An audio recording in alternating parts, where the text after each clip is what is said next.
Hello friends, welcome to toppers zone.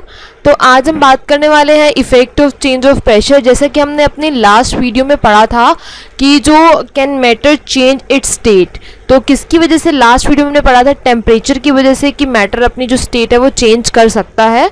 उसी तरह से आज की जो वीडियो है वो सेम टॉपिक ही रहेगा, लेकिन उसमें effect of change of pressure है। तो लास्ट वीडियो में हमने टेम्परेचर के बेस पे पढ़ा था, आज हम पढ़ने वाले हैं प्रेशर के बेस पे कि किस तरह से मैटर है अपनी स्टेट को चेंज करता है। तो अगर किसी ने मेरे चैनल को अब तक सब्सक्राइब नहीं किया तो एक बार सब्सक्राइब कर दें और बेल आइकन को प्रेस कर दें, जिससे आपको सारी नोटिफिकेशंस मिलती रहें। तो चलिए स्टार्ट करते हैं अपने टॉपिक से। So effect of change of pressure. So we have already learn that the difference in various states of matter is due to difference in distance between the constituent particles. तो जो मतलब states जो होती है उनके अंदर difference हम किस तरह से डिटरमाइन करते हैं कि जैसे सॉलिड के जो पार्टिकल्स होते हैं वो टाइटली पैक्ड होते हैं, उसी तरह से जो लिक्विड के पार्टिकल्स होते हैं थोड़े से लूजली पैक्ड होते हैं, और जो गैसेस के पार्टिकल्स हैं वो बहुत ही ज़्यादा लूजली पैक्ड होते हैं। तो हमने उनका जो है पार्टिकल्स के बेस पे जो है वो डिफरेंस डिटरमाइन किया था।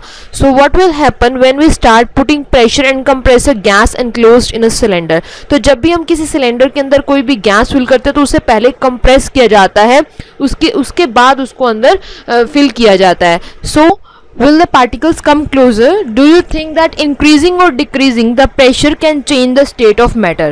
तो यहाँ पर आप एक डायग्राम देख सकते हैं, लिखा हुआ है by applying pressure particles of matter can be brought come closer।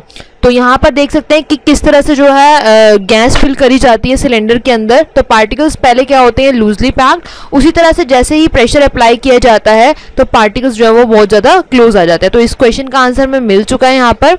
So by applying pressure and reducing temperature can liquefy gases. तो ये चीज़ जो है वो गैस के ऊपर बहुत जल्दी से अप्लाई होती है। तो यहाँ एक क्वेश्चन पूछा जाएगा कि how do we liquefy atmospheric gases. तो यहाँ पर आंसर होगा by applying pressure and reducing temperature.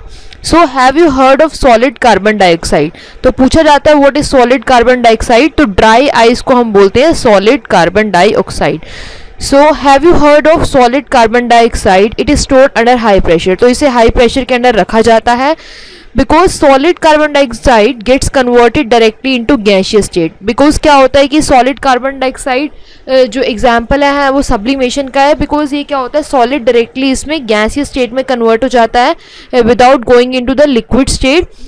So this is reason that solid carbon dioxide is also known as dry ice. तो इसके लिए जो पर्टिकुलर जो प्रेशर होता है वो 1 एटमॉस्फेयर होता है, तो इसीलिए इसका रीज़न है कि इसे सॉलिड कार्बन डाइऑक्साइड को ड्राई आइस कहा जाता है।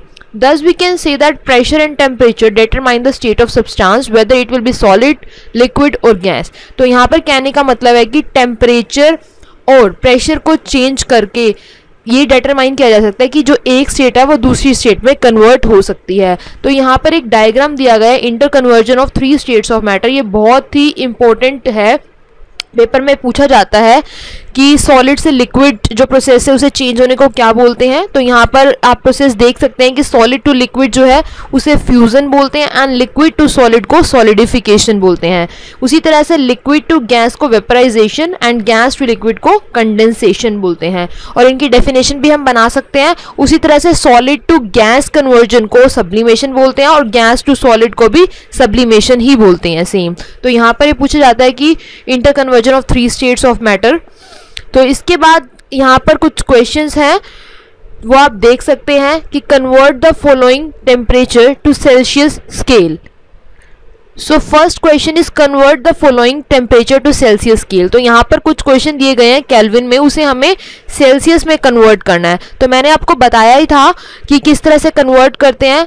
एक बार यहाँ पर देख लेते हैं सॉल्यूशन कि 300 केल्विन को हमें सेल्सियस में कन्वर्ट करना है। तो हम क्या करेंगे, 300 में से 273 माइनस कर देंगे तो हमारा आंसर आ जाएगा 27 डिग्री सेल्सियस।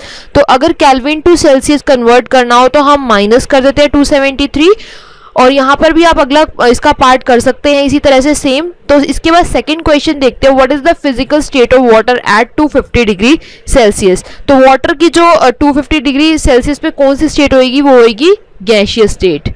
तो यहाँ पर आप लिख सकते हैं गैसियस स्टेट।